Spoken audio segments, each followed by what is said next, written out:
नमस्कार दोस्तों, मैं नीरज त्यागी क्लासेस से आज क्लास 10th के चैप्टर ट्रायंगल्स का आपको कॉन्सेप्ट डिटेल में बताऊंगा।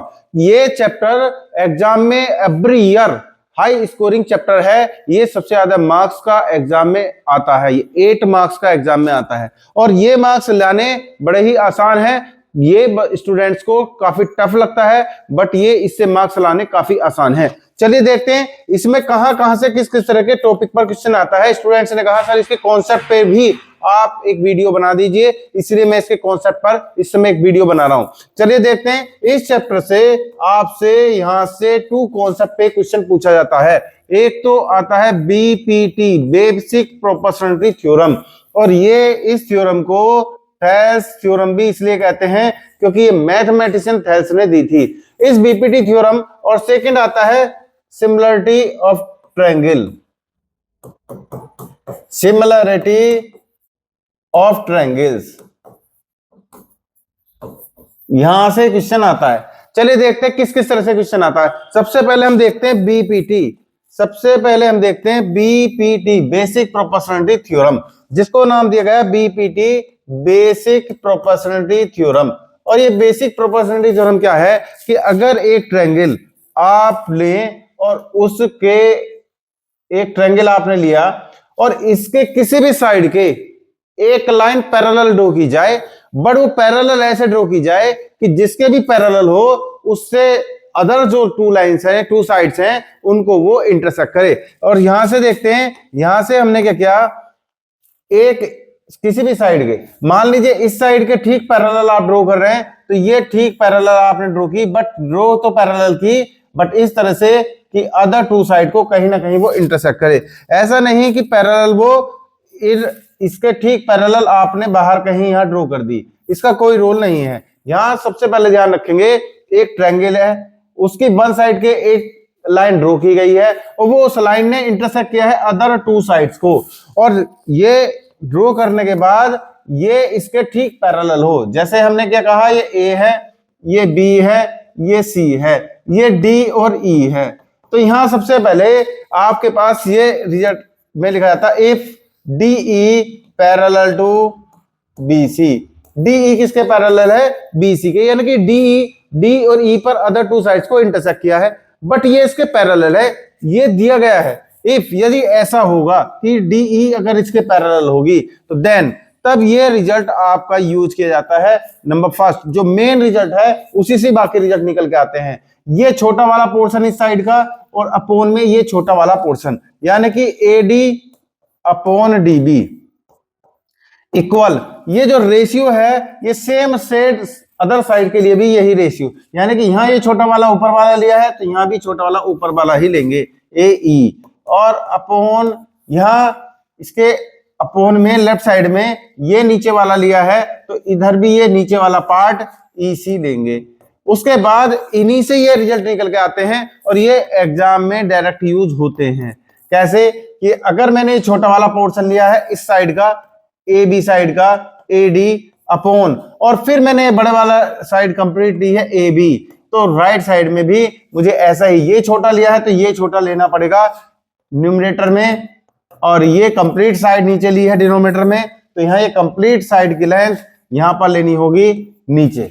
नेक्स्ट अगर मैं यहां से थर्ड पॉइंट आपका देखूं कि थर्ड पॉइंट क्या है, अगर मैंने यहां से ये नीचे वाला छोटा पोर्शन लिया है डीबी अपोन, और फिर मैंने बड़ी वाली साइड ली है ए बी इक्वल टू, फिर यहां से नीचे छोटा लाया तो यहां भी नीचे छोटा वाला पोर्शन ही लेंगे ई सी, और यहां इधर बड़ी वाली साइड ली थी डिनोमिनेटर में तो इधर भी बड़ी वाली साइड डिनोमिनेटर में लेंगे, यानी कंप्लीट लेंथ को डिनोमिनेटर में लेंगे। तो ऐसे ही और रिजल्ट भी निकल सकते हैं, यानी कि आप इनको जिस साइड को यहां लेंगे उसके करस्पॉन्डिंग जो साइड होगी उस साइड का ही रेशियो राइट में रखेंगे, और ये रखने के बाद ये सब रेशियो हमारे किससे आते हैं, बीपीटी थ्योरम से। मेन रिजल्ट तो ये है, मेन रिजल्ट ये है, इसी से सारे रिजल्ट निकल के ये आते हैं, ठीक है, बीपीटी थ्योरम में। और ऐसा नहीं है कि बीपीटी थ्योरम में केवल हमें इसी साइड के पैरेलल लाइन ड्रॉ करनी है, हम क्या कर सकते हैं, हम यहां इस साइड के पैरेलल लाइन ड्रॉ करके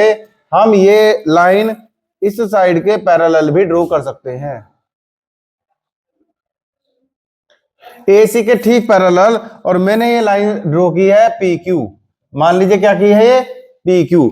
तब हमारा ये रिजल्ट इसी तरह से यहां से BPT थ्योरम में इसी तरह से ये क्या है BPT थ्योरम है, इसी तरह से हमारे ये BPT, और यहां ये F, अगर ये PQ किसके पैरेलल है AC के, PQ पैरेलल टू AC, तो देन तब ये रिजल्ट इसके लिए भी लिखे जा सकते हैं। कैसे, किसी भी कॉर्नर से, इस कॉर्नर से ले सकते हैं या इस ले सकते हैं। अगर मैं पार्ट इस साइड से लूंगा तो इधर का भी पार्ट इस साइड से ही लूंगा, यहां से, यानी कि BP अपॉन ये छोटा पार्ट अपॉन में ये छोटा पार्ट BA, ये छोटा वाला BQ, क्योंकि यहां ऊपर मैंने ये वाला पोर्शन लिया है तो इसके करस्पॉन्डिंग ये पोर्शन है, इसके करस्पॉन्डिंग ये पोर्शन है QC। नेक्स्ट सेकेंड, अगर मैंने यहां से लिया है AP, तो इसको भी राइट साइड में इसी कॉर्नर से CQ लेना होगा। यहां अपोन में मैंने जोन सा भी पार्ट रखा है उसके करस्पॉन्डिंग वही पार्ट लेना होगा। मान लीजिए मैंने कंप्लीट साइड ली है AB, तो यहां भी कंप्लीट साइड BC लेंगे।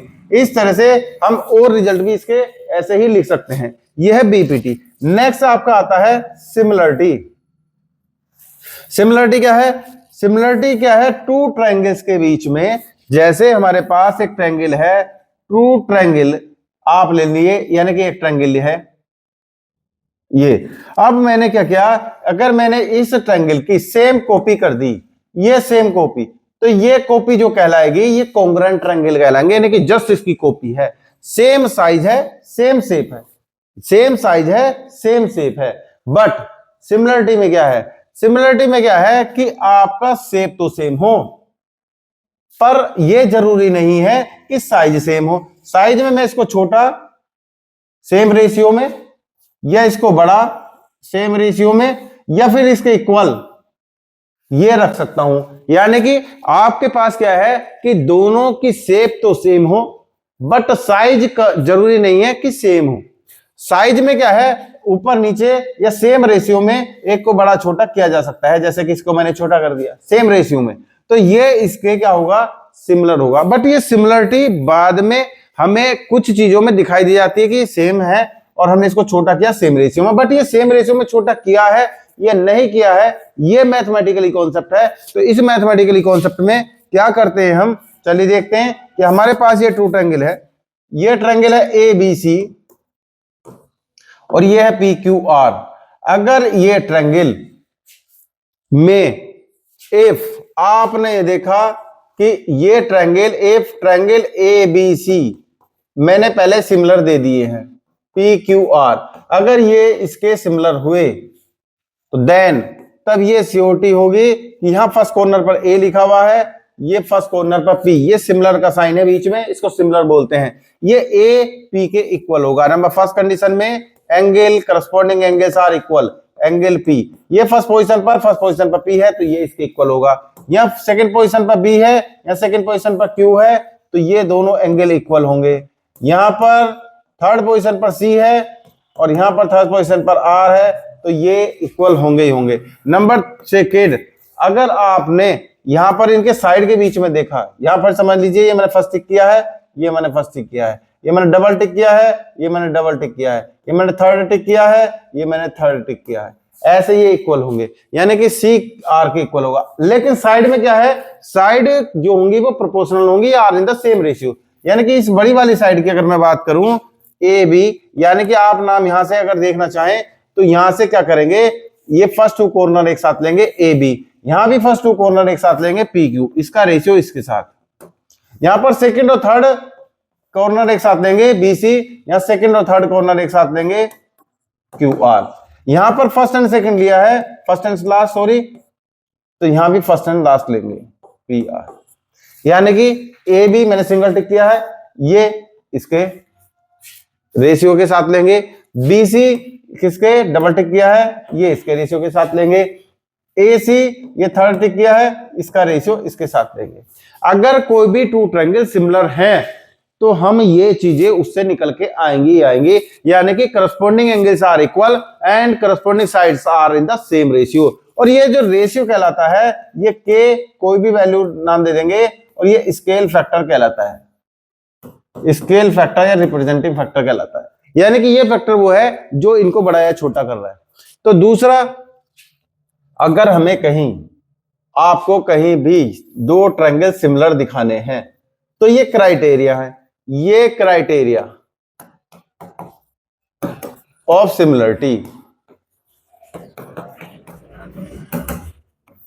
यानी क्राइटेरिया क्या होते हैं कि ये 6 चीजें तो सिमिलर ट्रायंगल में आपने देख ली कि ये 6 पॉइंट निकल के आएंगे, यानी कि 3 एंगल के इक्वल, करस्पॉन्डिंग एंगल और तीनों साइड आपस में एक दूसरे के क्या होगी, कोई भी करस्पॉन्डिंग साइड्स लेंगे उनका रेशियो सेम होगा।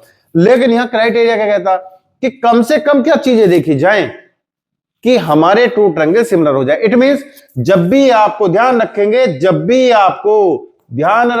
जबकि आपको सिमिलरिटी दिखानी है बिटवीन टू ट्रायंगल्स, तो क्राइटेरिया पर जाते। क्राइटेरिया यानी कि हम वो 6 चीजें नहीं देखते, 6 पॉइंट नहीं देखते, हम उनमें कम से कम चीजें देखते हैं। और कम से कम क्या चीजें देखेंगे, कम से कम देखेंगे डबल ए फोर एंगल और या ट्रिपल ए। ये बात एक ही है यहां पर। डबल ए क्या कहता है कि अगर कोई भी टू ट्रायंगल्स हैं, जैसे कि यहां पर हमारे पास टू ट्रायंगल है, जैसे कि हमारे पास यहां पर ये टू ट्रायंगल्स हैं, एक ट्रायंगल ये हुआ और एक ट्रायंगल ये हुआ, और यहां पर हमारे पास ए बी सी और पी क्यू आर ये दे रखा। मान लीजिए ये वाला एंगल 50 है और ये वाला एंगल 50 आ जाए, मान लीजिए ये एंगल 60 है और ये एंगल 60 आ जाए, चलो ये वाला दे दिया हमने, कोई सा भी दे सकते हैं, ये एंगल 60 आ जाए। इसका मतलब क्या है, इसका एक एंगल उसके एक एंगल के बराबर, इसका सेकंड एंगल उसके सेकंड एंगल के बराबर है। तो ये 2 एंगल्स आपने चेक कर लिए कि 2 एंगल करस्पॉन्डिंग एंगल क्या है, इक्वल है, तो ये 100% सिमिलर होंगे। लेकिन ये देखते हैं ये ट्रिपल ए क्या है, ये थर्ड एंगल अगर नहीं दे रखा तो ऑटोमेटिकली फाइंड कर लेंगे, 180 में से इसको सब्ट्रैक्ट करेंगे, 70 आएगा, यहां भी 70 आएगा। इट मींस थर्ड एंगल को देखने की ज्यादा अच्छी नीड नहीं है, जरूरी नहीं है। और क्या कर रहे हैं हम, डबल एंगल देखते हैं और उसी से ही बताए थे, कम से कम 2 एंगल हो, थर्ड एंगल ऑटोमेटिकली क्या हो जाएगा, करस्पॉन्डिंग इक्वल हो जाएगा। तो यहां से आपने देखा हियर, यहां आपने देखा एंगल ए किसके इक्वल है, एंगल क्यू के इक्वल है, और दोनों क्या है 50 डिग्री है। एंगल पी बी किसके इक्वल है, एंगल पी के इक्वल है, दोनों क्या है 60 डिग्री है। तो यहां जब double 2 angles corresponding angle equal हो गए तो ये दोनों ट्रायंगल आपके क्या हो गए, सिमिलर हो गए। और यहां से आप देखेंगे देन तब आपने देखा कि एंगल सी और एंगल आर आपस में इक्वल होंगे और उनकी वैल्यू 70 होगी। क्यों, क्योंकि तीनों एंगल का सम क्या होता है, 180 होता है। तो यहां पर देखा आपने 50 और 60 110 और 70 180 डिग्री हो गए, यानी कि इसको देखने की जरूरत नहीं है कि कितना है, ये ऑटोमेटिकली अपना आप इक्वल हो गए। तो देन तब हम ये कह सकते हैं इस क्राइटेरिया से कि ए किसके इक्वल है, triangle A B C similar to triangle. अब देखेंगे ए फर्स्ट नंबर पर लिखा हुआ है, फर्स्ट नंबर पर ए लिखा हुआ, ए किसके इक्वल है, क्यू के, तो यहाँ फर्स्ट नंबर पर क्यू ही लिखेंगे और किसी को नहीं लिख सकते, ध्यान रखना इस बात का। नेक्स्ट बी एंगल आपका 60 है, वहां पर देखा बी तो उसके करस्पॉन्डिंग कौन सा एंगल है, पी है, तो बी के इक्वल पी है, बी सेकंड नंबर पर लिखा हुआ है तो यहां सेकंड नंबर पर पी लिखेंगे, और सी थर्ड नंबर पर ऑटोमेटिकली आर के इक्वल ये थर्ड नंबर पर लिखेंगे, यानी कि ये आपके पास सिमिलर ट्रायंगल हो जाएंगे। बट अब ये ट्रायंगल सिमिलर हो गए, अब ये 6 के 6 पॉइंट वैलिड होते हैं, यानी कि करस्पॉन्डिंग 3 एंगल्स इक्वल होंगे, करस्पॉन्डिंग साइड्स आपकी are in the same ratio होंगी, यानी कि अब ये ट्रायंगल सिमिलर हो गए। तो बे 6 के 6 पॉइंट हम आप यूज कर सकते हैं अगर हमें कहीं यूज करने की नीड है तो पहली बात यह है सिमिलर प्रूव करने हैं तो यहां तक आएंगे, बात खत्म हो गई। लेकिन अगर इससे आगे कॉन्सेप्ट में कुछ और यूज कराया है, अदर साइड अदर एंगल को लेकर, यानी कि इन एंगल को छोड़ने के बाद एक एंगल बचा, इसको लेकर साइड्स को लेकर रेशियो में कुछ भी यूज कराया है, तो इससे हम आगे जा सकते हैं। इससे हम कह सकते हैं कि ए बी का रेशियो क्यूपी के साथ, क्या कह सकते हैं, ए बी का रेशियो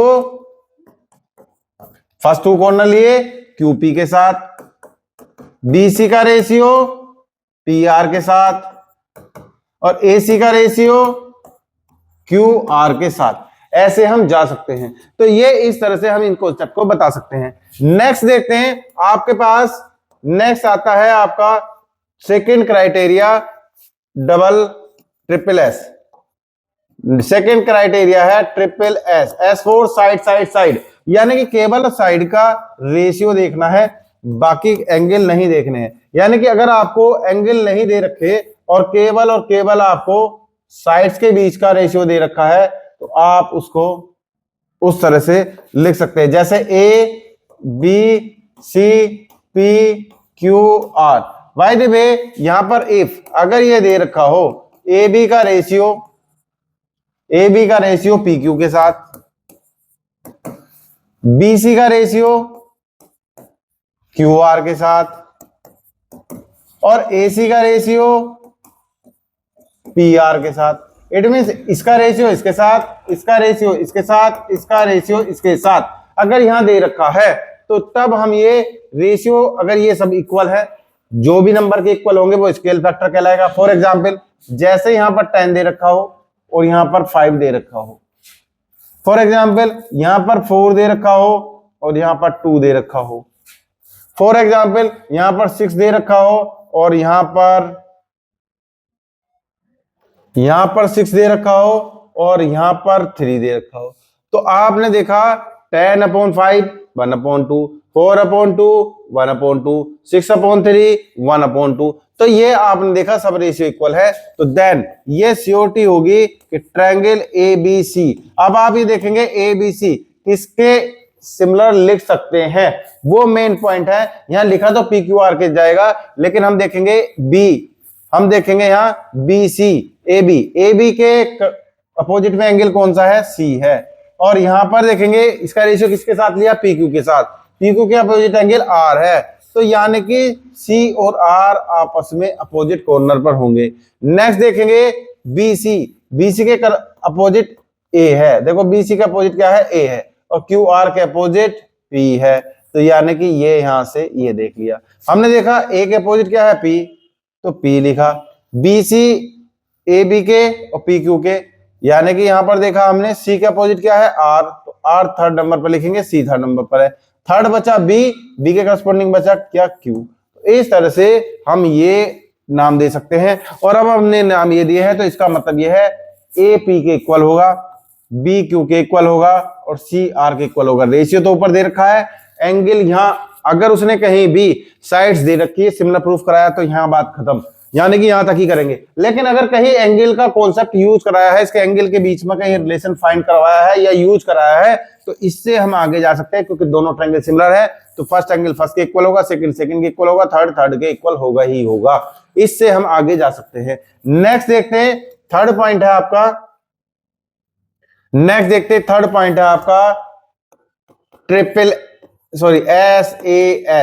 एस साइड है और बीच में ये एंगल है, तो इसका मतलब ये है ऐसे कोई भी पॉइंट लिखा हुआ उसका भी एक मीनिंग है कि एंगल बीच में लिखा हुआ है, यानी कि टू साइड्स लेंगे, उनके बीच का इंक्लूडेड एंगल लेंगे, यानी कि जो एंगल लेंगे उस एंगल के साथ जो इंक्लूडेड साइड है उनका ही रेशियो लेंगे। साइड का इसमें क्या लेना होता है, रेशियो, और एंगल्स को क्या देखना होता है, इक्वल। तो यानी कि हम यहां से ए बी सी और यहां पी क्यू आर, अगर मैंने यहां पर कोई भी साइड, ये वाली साइड का रेशियो इस साइड से, यानी कि टू ट्रायंगल के बीच में बात कर रहे हैं हम, ए बी का रेशियो पी क्यू से, और यहां पर मैंने देखा इसका रेशियो मान लीजिए इससे दे रखा है, इक्वल टू ए सी का रेशियो क्यू आर से, अगर ये दे रखा है, तो एंड साथ में देखेंगे कि हमें इन दोनों साइड के बीच का एंगल, यानी कि ये वाला एंगल, इन दोनों साइड के बीच का ये एंगल, यानी कि ए किसके इक्वल दे रखा हो, एंगल ए और एंगल क्यू इक्वल दे रखा हो, यानी कि जो साइडें ली हैं उनके बीच का एंगल देखेंगे, जो साइडें ली हैं उनके बीच का एंगल देखेंगे, तो तब हमारे पास तब triangle A B C similar हो जाएगा ट्रायंगल। अब देख रहे ए किसके इक्वल है, क्यू के, तो ए के करस्पॉन्डिंग तो क्यू ही लिखा है, ए फर्स्ट नंबर पर है तो क्यू फर्स्ट नंबर पर लिखा। बी देखेंगे कि बी ए सी के करस्पॉन्डिंग बी होता है,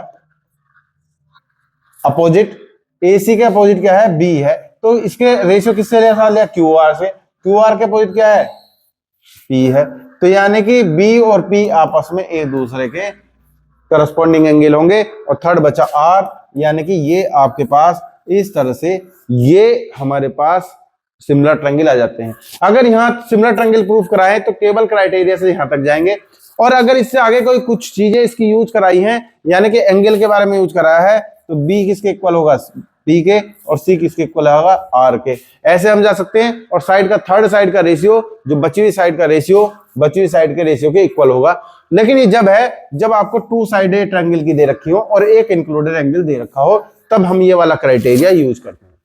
तो यहां से इस तरह से सिमिलरिटी और आपको बीपीटी थ्योरम समझ में आ गई होगी। नेक्स्ट आप देखते हैं एक बाइसेक्टर थ्योरम और है जो यहां कई बार यूज हुई है, बाइसेक्टर थ्योरम। बाइसेक्टर थ्योरम यानी कि बाइसेक्टर थ्योरम में क्या है कि इंक्लूड जो एक एंगल है ट्रायंगल का, यहां से देखते हैं एक ये जो एंगल है ऊपर का ए बी सी, अगर मैंने यहां इसको बाइसेक्ट किया है, यानी कि ये और ये दोनों एंगल इक्वल हैं, और ये डी पॉइंट पर ये मिला है, ज्वाइन कराया है, तो यहां से ये होगा देन तब ये होगा कि A B upon B D, इस ए बी का इस बी डी के साथ रेशियो इक्वल, यहां ये वाली साइड ली है तो इसके करस्पॉन्डिंग ये साइड लेंगे, ए सी का सी डी के साथ रेशियो। ये रिजल्ट कई बार यूज होता है, चाहे तो आप इसका इसके साथ, इसका इसके साथ ले लीजिए, या इन दोनों का लेंगे तो इन दोनों का रेशियो, बात एक ही है। देख लीजिए ए बी और ये ए सी साइड आ जाएगा, देखो ए बी और ए सी, जब इस साइड का ये वाला साइड यूज किया है तो इसका ये वाला पार्ट यूज करेंगे बी डी, ये देखिए बी डी ऊपर पहुंच जाएगा, सी डी नीचे आ जाएगा, सी डी। आप इसको ऐसे भी लिख सकते हैं, यानी कि A B upon A C equal B D upon D C, इस तरह से भी आप लिख सकते हैं। तो इस तरह से ये सारा कॉन्सेप्ट हमारा यूज होता है, बट ध्यान रखेंगे कई बार स्टूडेंट का बीपीटी और कन्वर्स ऑफ बीपीटी में कई बार उनको कंफ्यूजन होता है जब हम यूज करते हैं कॉन्सेप्ट। तो कॉन्सेप्ट में क्या है कि कॉन्सेप्ट में हम यूज करते हैं, यहां देखिए ये हमारे पास ट्रायंगल है और ये हमारे पास ये है, तो यहां से ए बी सी डी ई, यहां देखेंगे इफ ये पहले दिया गया होगा कि ये डी ई पैरेलल है बी सी के, और देन तब हम ये रिजल्ट लाते हैं A D upon D B, A E upon E C. अभी बताया था इसका छोटा वाला अपॉन इसका छोटा वाला, इसका छोटा वाला अपॉन इसका छोटा वाला, ये लाते हैं। कन्वर्स ऑफ बीपीटी में क्या होता है, इफ ये रेशियो इक्वल दिए होंगे, यानी कि A D upon D B, A E upon E C, और देन तब हमें ये बताना होता है कि ये लाइन इसके पैरेलल है, यानी कि अगर कहीं भी लाइन हमें पैरेलल शो करनी हुई और रेशियो का यूज हुआ तो कन्वर्स ऑफ बीपीटी, और कहीं भी अगर लाइन पैरेलल दे रखी है और हमें रेशियो इक्वल दिखाने हुए तो तब हमारे पास क्या होगा, बीपीटी। तो ध्यान रखेंगे ये बीपीटी और कन्वर्स ऑफ बीपीटी में ये डिफरेंस है। तो इस तरह से आपको कॉन्सेप्ट कंप्लीट समझ में आ गया होगा। Thank you very much for watching my videos. जय हिंद, जय भारत।